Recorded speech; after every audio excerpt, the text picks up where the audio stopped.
tema que vamos tratar é compromisso com Deus na evangelização. Desde o início, a Bíblia apresenta Deus como um Deus missionário, ou, se preferirem, como um Deus evangelista. Estou dizendo isso porque eu vou usar essas duas palavras de forma intercambiável.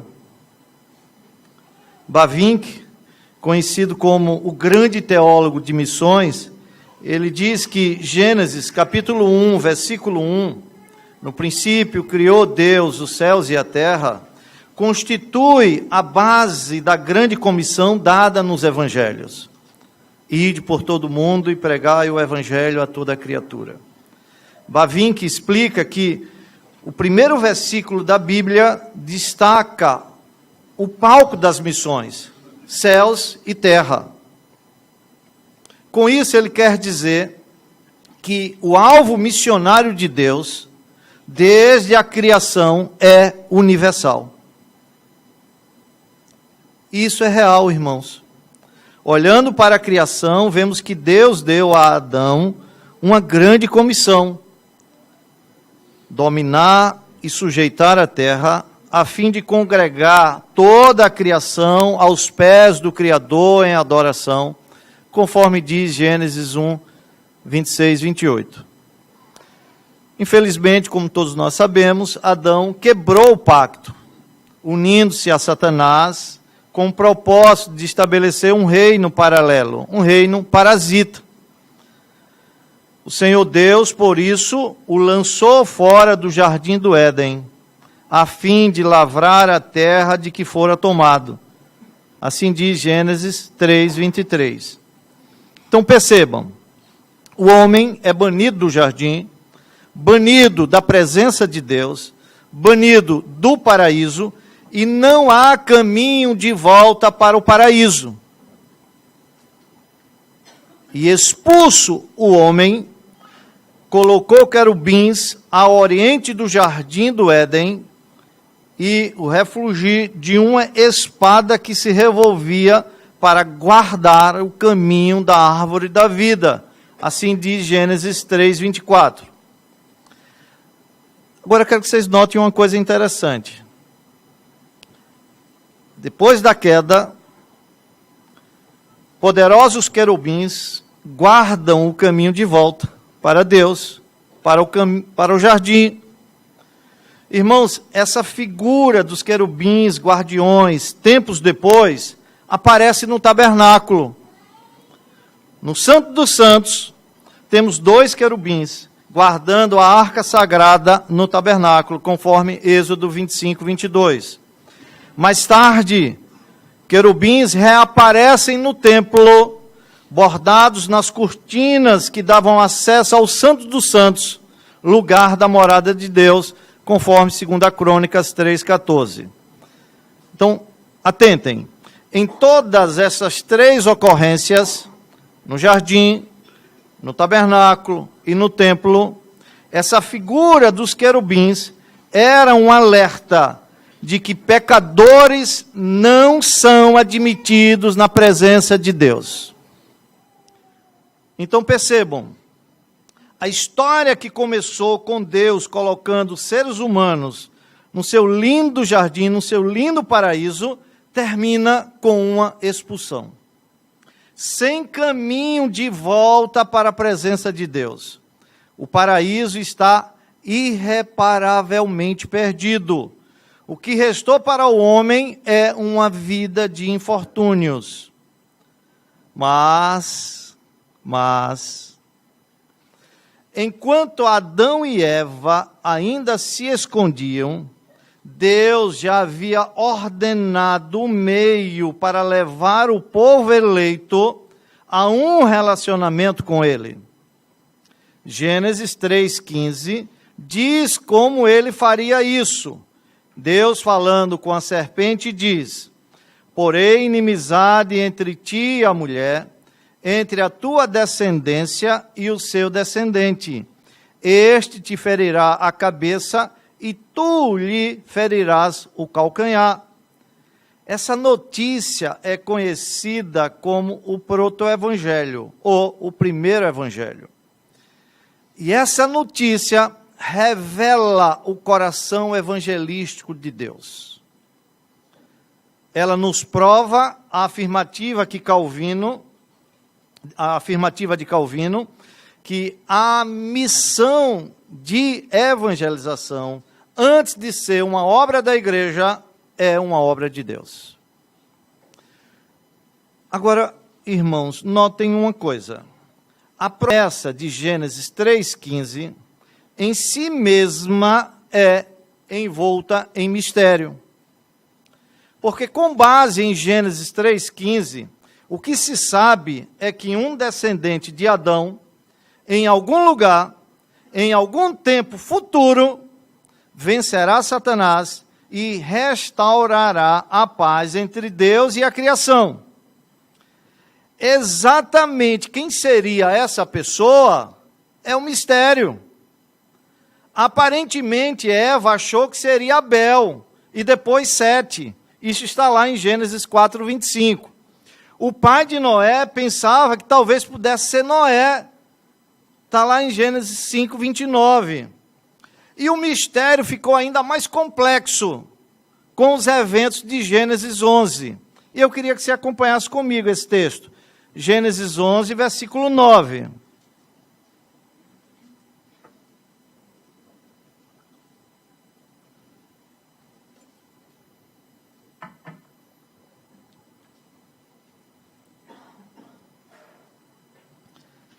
Chamou-se-lhe por isso o nome de Babel, porque ali confundiu o Senhor a linguagem de toda a terra, e dali o Senhor os dispersou por toda a superfície dela. Então vejam, antes de Babel, era concebível que Deus enviasse esse filho de Adão, que venceria Satanás em cumprimento a Gênesis 3,15. E todo mundo o saberia. Mas depois dos eventos que se seguiram à Torre de Babel, a coisa se complicou ainda mais. Porque Deus confundiu as línguas e espalhou as nações pelo mundo. De agora em diante, não seria fácil a comunicação entre elas. E cada nação seguiria o seu próprio caminho, como diz Atos 14:16. Depois de Babel, Gênesis 11, parece que a pergunta deixou de ser: quem será o Redentor prometido? E passou a ser: como os outros saberão do Redentor? Percebam a dificuldade. Agora, usando aquela expressão lá de Êxodo, é cortar a palha e bater o tijolo ao mesmo tempo. A dificuldade não é apenas saber quem é o Redentor prometido de Gênesis 3,15, mas também conhecer aqueles a quem Deus irá designar o compromisso de anunciar às nações de Babel o caminho de volta para Deus através do Redentor. É exatamente isso que passo a mostrar a partir desse instante. Vejamos, em primeiro lugar, o compromisso da evangelização dos crentes da antiga aliança. Aqui voltamos ao nosso texto inicial, Gênesis 12, versículo 1. Vê que eu parei em Babel e a coisa ficou complicada. Mas Deus vai encontrar uma solução para esse problema. Gênesis 12, versículo 1.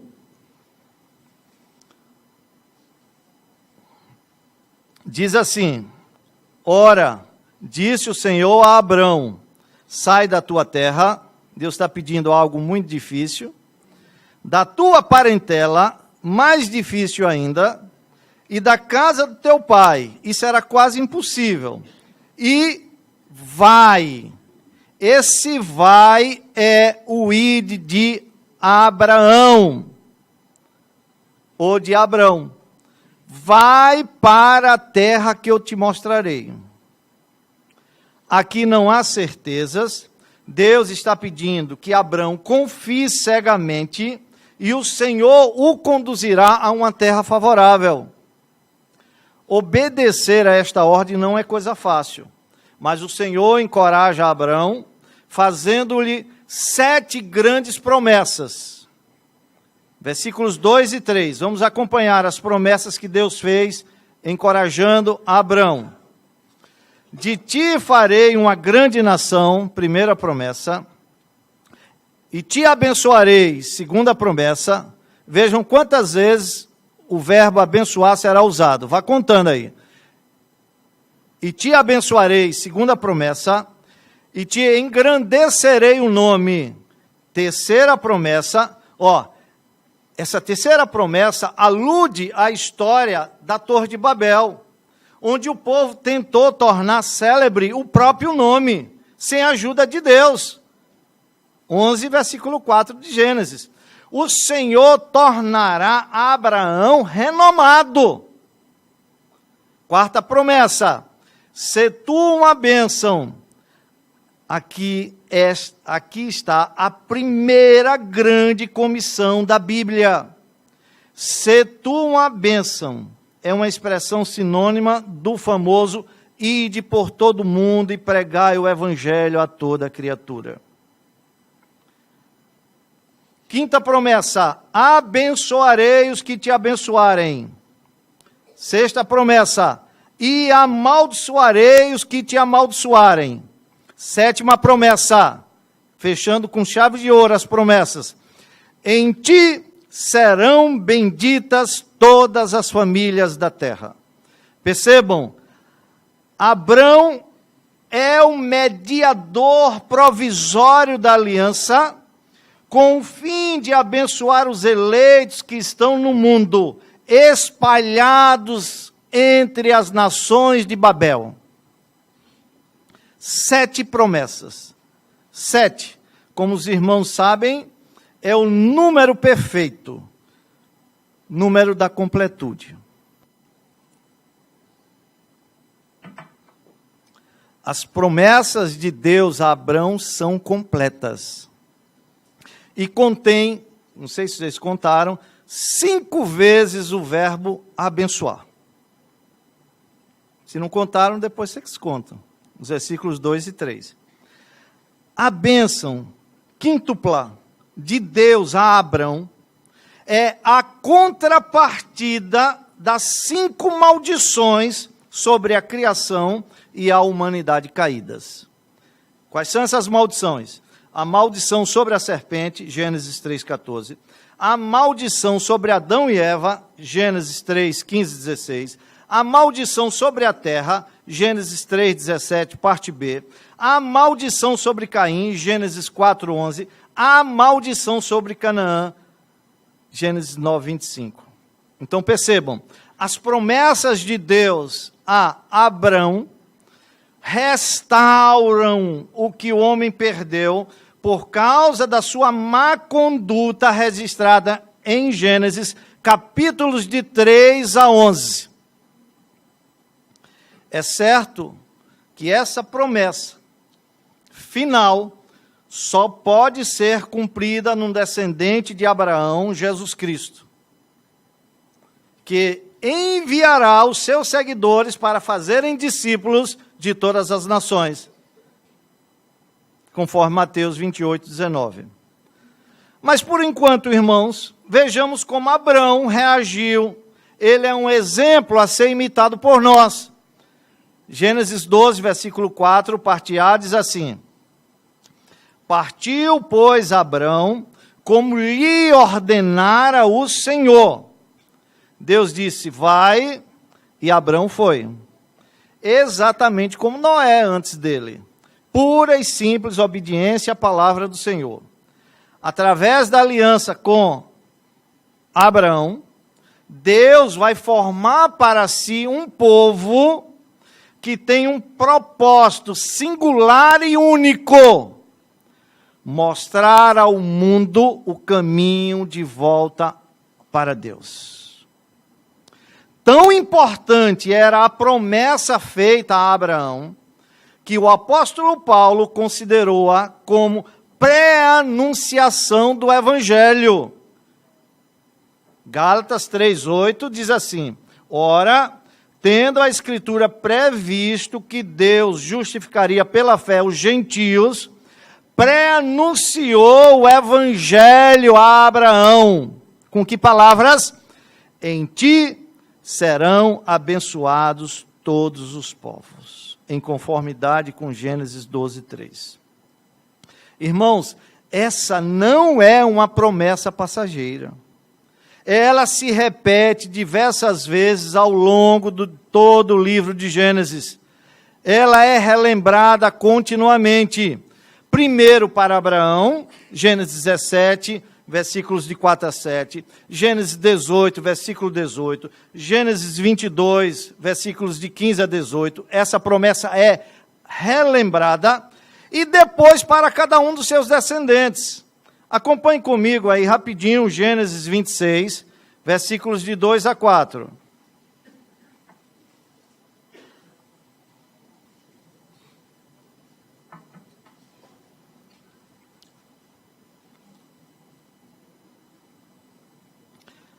Apareceu-lhe o Senhor e disse: não desças ao Egito. Aqui é para Isaac já, viu? A confirmação para Isaac. Apareceu-lhe o Senhor e disse: não desças ao Egito, fica na terra que eu te disser. Habita nela e serei contigo e te abençoarei. Porque a ti e à tua descendência darei todas estas terras e confirmarei o juramento que fiz a Abraão teu pai. Multiplicarei a tua descendência como as estrelas dos céus e lhe darei todas estas terras. Olha agora. Na tua descendência serão abençoadas todas as nações da terra. Essa promessa é confirmada para Jacó. Gênesis 28, versículos 13 e 14. Versículo 13 diz: perto dele estava o Senhor e lhe disse: eu sou o Senhor, Deus de Abraão teu pai, e Deus de Isaque. A terra em que agora estás deitado, eu te darei. A ti e a tua descendência. A tua descendência será como o pó da terra. Estender-te-ás para o ocidente e para o oriente, para o norte e para o sul. Escutem agora. Em ti e na tua descendência serão abençoadas todas as famílias da terra. Jacó viu isso se cumprindo na vida de José ali no Egito, quando todas as nações da terra vinham até ali para comprar mantimento da mão da semente da mulher. Portanto, entendam uma coisa: Deus elegeu Abraão e sua descendência com um tríplice propósito. Primeiro, para que reproduzisse diante das nações da terra a sua fé em Deus, com a finalidade de levar as nações de Babel a glorificar o nome de Deus. Segundo, para que a Abraão e a sua descendência representasse o governo moral de Deus entre as nações da terra, com a finalidade de propagar o reino de Deus na terra. Terceiro, para que mediasse a bênção divina a todas as tribos e nações da terra, com a finalidade do engrandecimento do nome de Deus. Notem, a promessa pactual do Senhor em Gênesis 12:3, de abençoar todas as nações da terra por meio da prole de Abraão, ela começa a tomar forma em Gênesis 17. Gênesis 17, versículos 4 e 5 diz assim: quanto a mim, será contigo a minha aliança. Deus dizendo a Abraão: serás pai de numerosas nações. Abraão, já não será o teu nome, e sim Abraão, porque por pai de numerosas nações te constituí. Então eu quero que vocês vejam agora uma coisa bastante interessante. A promessa de Deus fazer Abraão pai de muitas nações deve ser entendida de dois modos. Primeiro, no sentido puramente biológico. Por meio de Agar, fisicamente Abraão gera os ismaelitas, conforme Gênesis 17, 20, 25, 12 e 16. E de Quetura gera, entre outros, os midianitas, Gênesis 25, 1 a 4. Por intermédio de Isaac e Rebeca, gera os edomitas, Gênesis 25, 23, Gênesis 36, de 1 a 43. Bom, esse é o sentido puramente biológico. Em segundo lugar, a promessa também deve ser entendida num sentido espiritual, como uma referência às nações que reproduzem a fé de Abraão. Isso não se pode dizer dos ismaelitas, dos edomitas ou dos descendentes de Quetura. Então percebam, as nações que reproduzem a fé de Abraão são parte do povo de Deus por meio do novo nascimento. Porque não é judeu o que é exteriormente, conforme diz Romanos 2:28. Como diz Gálatas 3:29, se sois de Cristo, também sois descendentes de Abraão e herdeiros segundo a promessa. É fantástico como o salmista endossa essa interpretação. O salmista antecipa as nações de Babel, tomando parte do povo de Deus por meio do novo nascimento. Abram comigo, por favor, Salmo 87.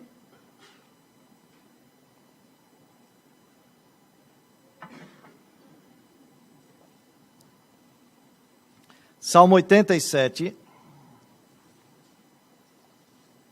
versículos de 4 a 6. Eu vou ler.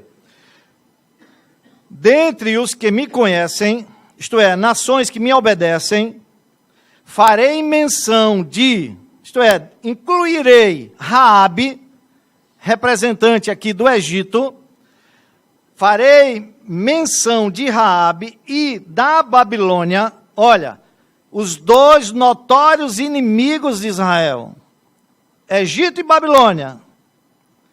Eis aí Filístia e Tiro com Etiópia, lá nasceram, como se tivessem nascido em Jerusalém. E com respeito a Sião se dirá, este e aquele nasceram nela, e o próprio Altíssimo a estabelecerá. O Senhor, ao registrar os povos, dirá, este nasceu lá. Aqui vemos que a maldição de Canaã não é sem exceção. Existe graça até mesmo para a descendência de Canaã. Então percebam, desde o princípio, Deus tem em vista povos de todas as nações, tribos e línguas, conforme diz Apocalipse 7, 9 a 12. Portanto, Israel, nação, não era, nem é, o propósito exclusivo de Deus.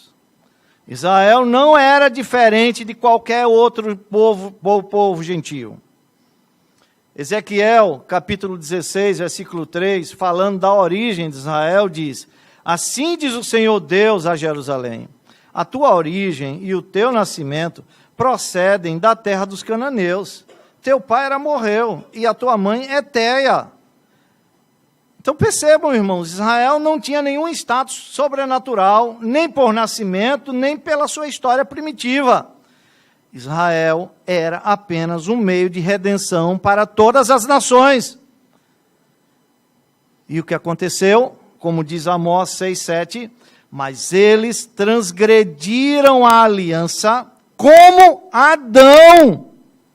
E eles se portaram aleivosamente contra Deus.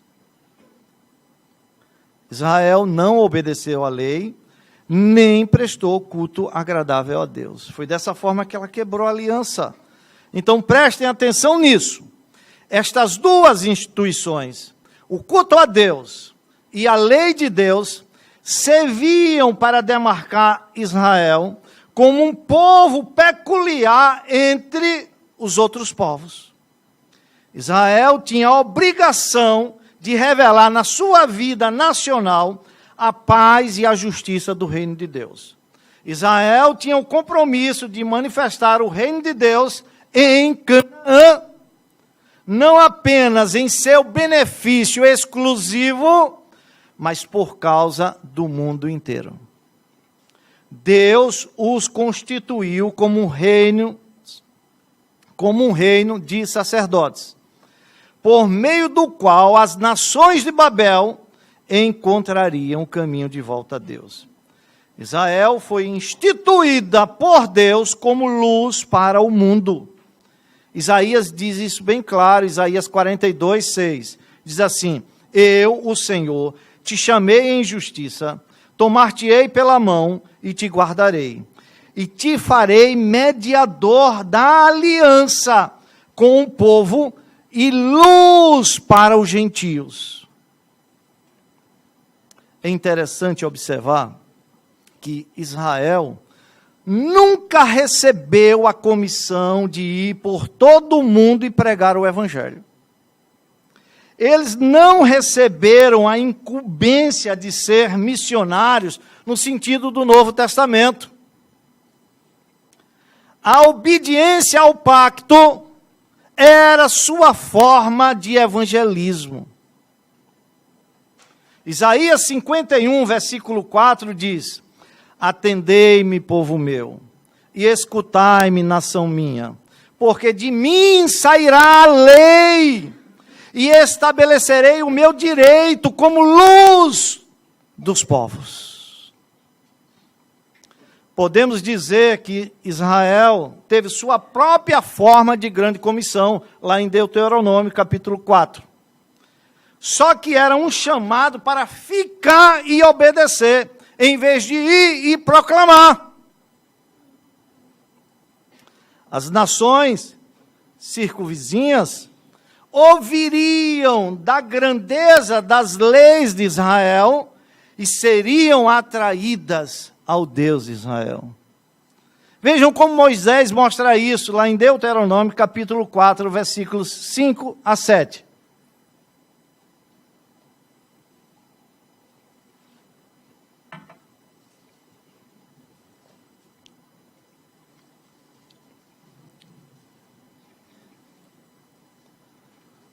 Versículos 5 a 7, Deuteronômio capítulo 4. Diz assim: eis que vos tenho ensinado estatutos e juízos, como me mandou o Senhor meu Deus, para que assim façais no meio da terra que passais a possuir. Guardai-os, pois, e cumpri-os, porque isto será a vossa sabedoria e o vosso entendimento perante os olhos dos povos, que ouvindo todos esses estatutos dirão: certamente este grande povo é gente sábia e inteligente. Pois que grande nação há que tenha deuses tão chegados a si como o Senhor nosso Deus, todas as vezes que o invocamos.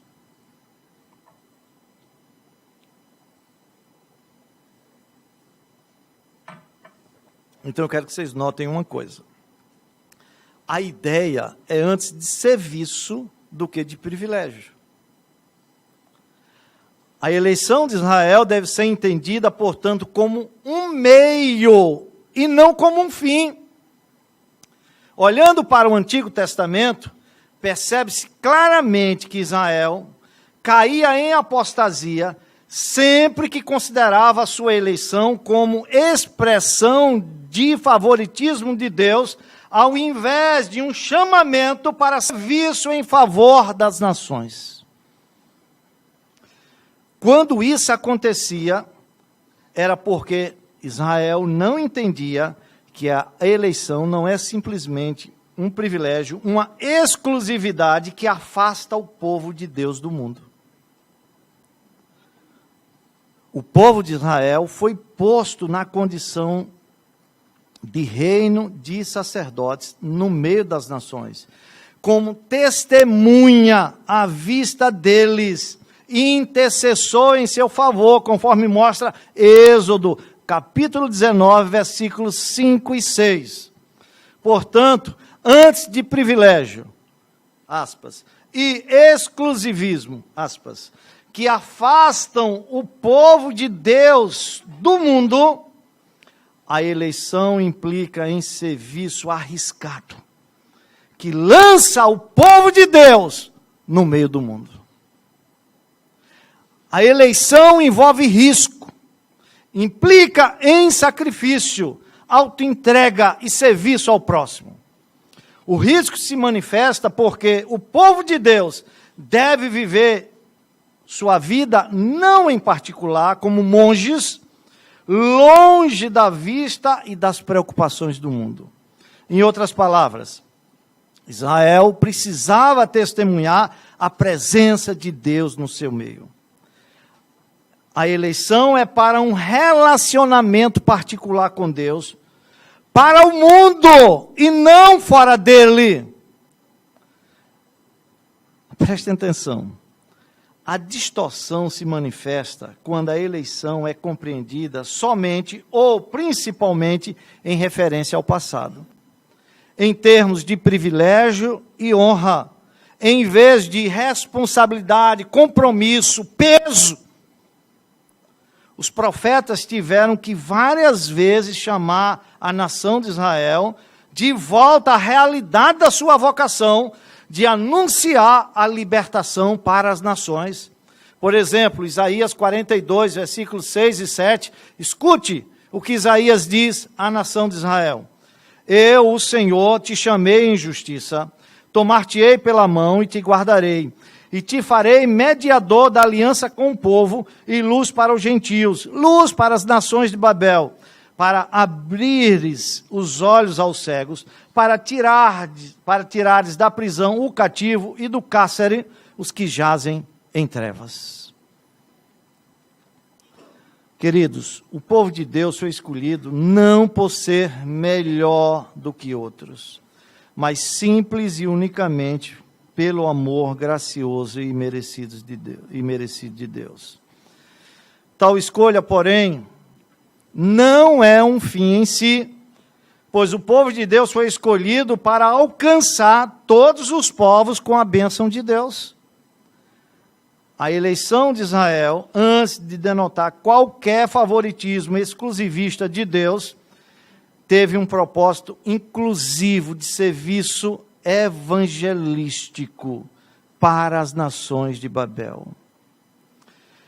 Quando Israel não cumpria este propósito, um propósito inclusivo de bênção para as nações de Babel, Israel era julgado através das mesmas nações, para as quais ela deveria ter dado testemunho e deveria ter sido uma bênção.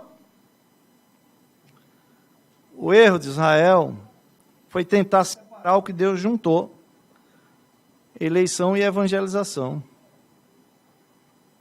Portanto, diante da desobediência de Israel, a promessa de Israel de ser bênção para as nações vai adquirir uma dimensão de juízo. Em Lucas, Jesus prevê, por meio da parábola dos lavradores maus, que Deus tomará a vinha de Israel e vai dá-la aos gentios. Isto é, tomará o direito de o povo eleito mediar o seu governo moral. Eu só quero ler 2 versículos. Lucas 20, resumindo, porque o tempo não dá para ler todo, mas você pode ler em casa, dos versículos de 9 a 16, e entender melhor isso. Eu só quero ler os versículos 15 e 16, para você entender como Deus vai tomar a vinha e dá-la aos gentios.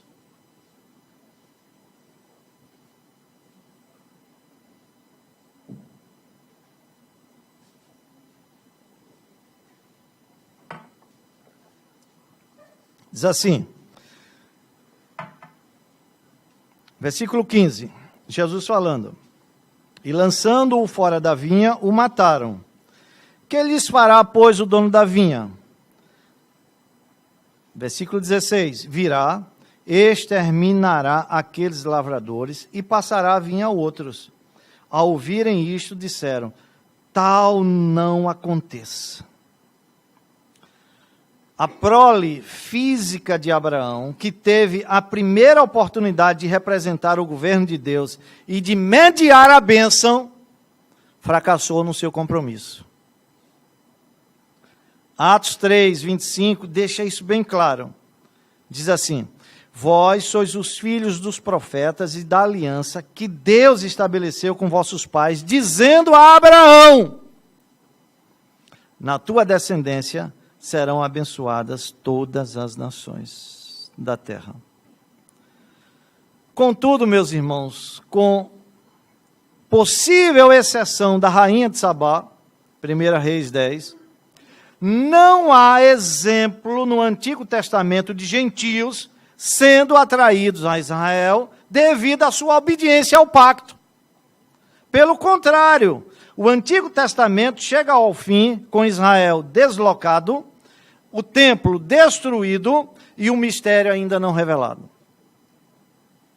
Então percebam, como os crentes da antiga aliança falharam em seu compromisso de evangelização das nações do mundo, essa missão será designada aos crentes da nova aliança.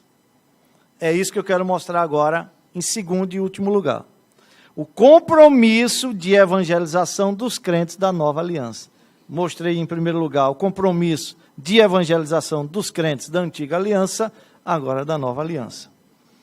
Muito bem. Israel fracassou.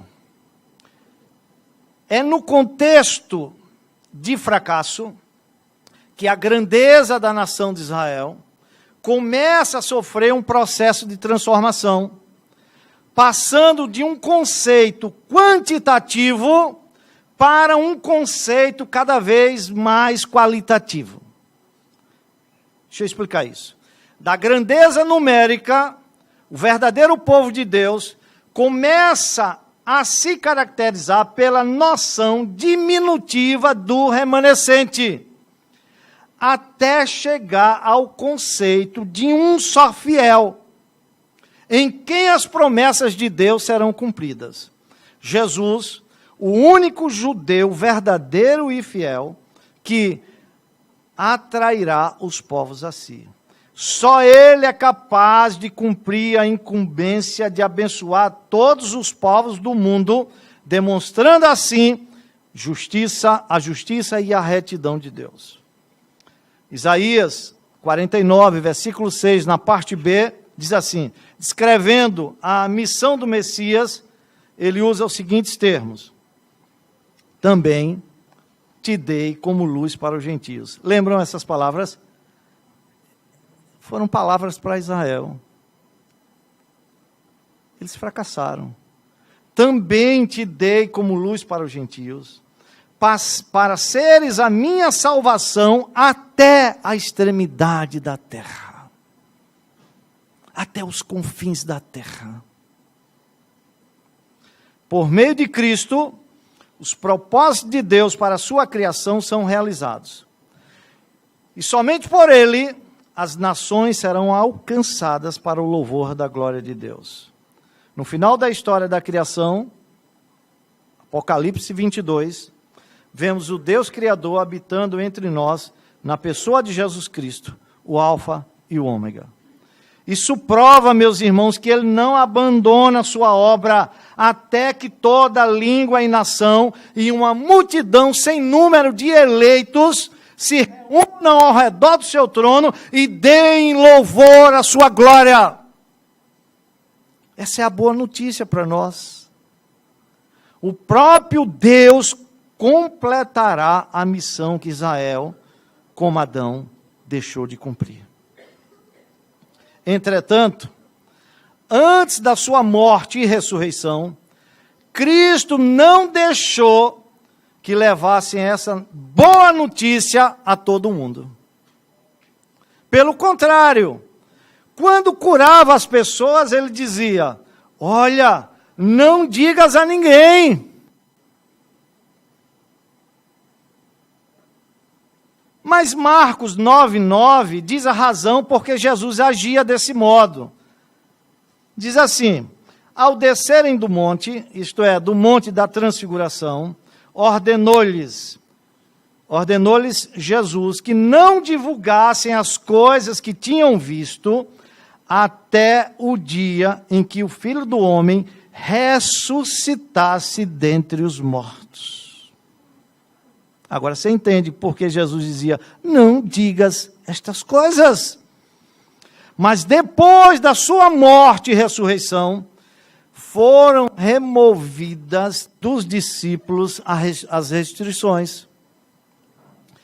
Isso aqui é fantástico, meus irmãos. Em lugar de edificar uma nação mediante a obediência pactual, com o intuito de atrair nações do mundo para Deus, Cristo conclama aos seus discípulos: ide por todo o mundo e pregai o evangelho a toda criatura. Marcos 16:15.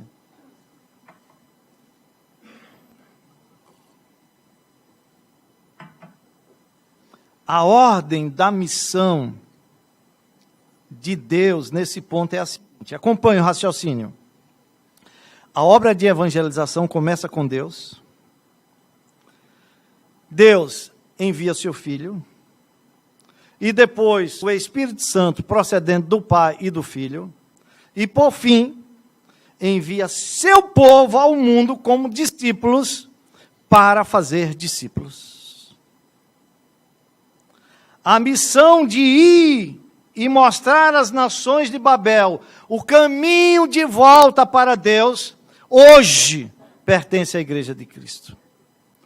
Quando a igreja, povo do pacto, recua diante do seu papel de testemunhar a Cristo, não está apenas deixando de cumprir o seu dever, mas está se afastando da graça e da eleição. Timothy Carriquet diz que a igreja do Senhor Jesus é uma igreja peregrina. E essa peregrinação da igreja tem dois sentidos. Um, missionário, até aos confins da terra, conforme Atos 1:8, e outro, escatológico, até a consumação dos séculos. A igreja caminha nesses dois sentidos, confrontando os homens com a mensagem do Evangelho, conclamando que todos venham ao arrependimento e à fé em Cristo Jesus. Calvino, comentando 1 Timóteo 2:4, ele faz a seguinte afirmação: nenhuma nação na terra e nenhuma classe social são excluídas da salvação, visto que Deus quer oferecer o Evangelho a todos, sem exceção. Queridos, a igreja que somos nós é o meio ordinário estabelecido por Deus, para que o mundo ouça a mensagem do Evangelho. A igreja é o agente por excelência da evangelização.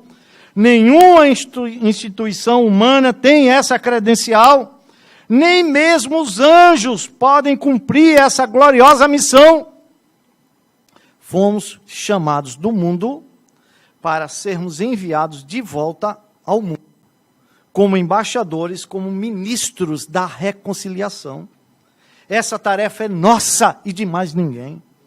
A igreja tem o chamado para levar o evangelho aos perdidos em todos os tempos e em todos os lugares. O evangelho do reino tem que ser pregado em todo o mundo como testemunho a todas as nações, conforme diz Mateus 24:14. C.S. Lewis diz que a igreja é a única organização que existe primariamente para benefício dos não-membros. Eu acho fantástico a forma como Paulo entendia essa verdade. Agora eu quero que você abra comigo esse texto. Atos 18, versículo 5.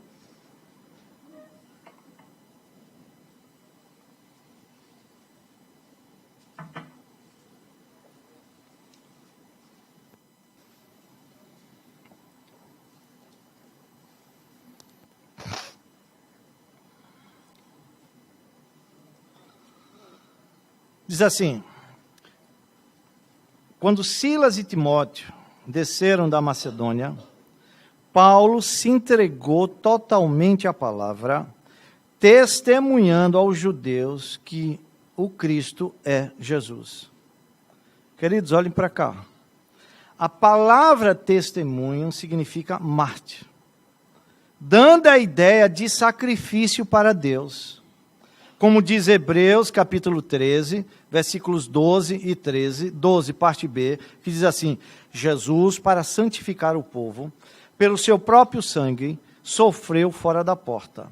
Saiamos, pois, a ele, fora do arraial, levando o seu vitupério. E Paulo compreendia perfeitamente essa obra, meus irmãos. Lá em Atos 21, versículo 13, Paulo responde aos irmãos que tentavam dissuadi-lo a não ir a Jerusalém. Paulo diz: que fazeis chorando e quebrantando-me o coração? Pois estou pronto não só para ser preso, mas até morrer em Jerusalém pelo nome do Senhor Jesus. Irmãos, devemos assumir o papel de testemunhas de acordo com o padrão que nos foi deixado por Cristo, não tendo a nossa vida como preciosa, conquanto cumpramos o chamado de mostrar às nações de Babel o caminho de volta para Deus. Irmãos, se nos calarmos, seremos tidos como culpados e julgados como Israel foi. Agora, a pergunta que deve ecoar nas nossas mentes, nos nossos ouvidos, é a seguinte: até que ponto levamos isso a sério? Até que ponto estamos compromissados com esse chamado? Irmãos, a igreja que não evangeliza os perdidos não é obediente aos mandamentos de Cristo. Recusar-se a evangelizar os perdidos é tão pecaminoso como cometer adultério, homicídio ou qualquer outro pecado. Ser povo de Deus é participar da missão de Deus para o mundo. Vejam o que R.B. Kuyper, foi ele que escreveu o livro Evangelização Teocêntrica, o que ele disse a respeito da igreja que menospreza tal participação. E ele estava falando, eu creio que naquele instante o entendimento dele estava em vista aos reformados, aqueles que creem na eleição. Assim como eu falo agora a vocês. Veja o que R.B. Kuyper diz. Ele diz assim: são capazes de impedir o mundo de invadir a igreja, mas também impedem a igreja de invadir o mundo. Talvez insistam em que só se pregue a pura palavra de Deus em seus púlpitos, mas deixam de proclamar o verdadeiro evangelho para os perdidos. Podem edificar na fé os salvos, mas não procuram persuadir a fé os não salvos. Orgulham-se da sua ortodoxia, sem fazê-la conhecida a outros. Aí ele conclui dizendo: se não despertarem e não derem ouvidos ao som do clarim do rei da igreja, mandando que proclamem o evangelho aos de fora, mais cedo ou mais tarde estarão dormindo o sono da morte. Irmãos, não podemos negar que muitos calvinistas têm desprezado o mandamento de evangelizar os perdidos. Entretanto, isso não ocorre por causa do calvinismo. A história mostra isso, a história demonstra isso. Dr. Wes vai falar fartamente, creio, sobre isso. Mas isso acontece por causa de corações frios e indiferentes. O desejo por uma vida confortável e segura sufocou o espírito de evangelização nesses corações. A evangelização que temos hoje em grande parte das nossas igrejas não passa de um esforço temporário. Não temos um espírito de evangelização. E não poucas vezes essa evangelização é confundida com ação social. Irmãos, não existe evangelização sem a disposição para pagar o preço e renunciar à vida mansa. Alguém já disse que é impossível salvar uma vida do incêndio e evitar o ardor do fogo. Um tremendo preço precisa ser pago para que os homens e as mulheres de Babel sejam ganhos para Jesus Cristo.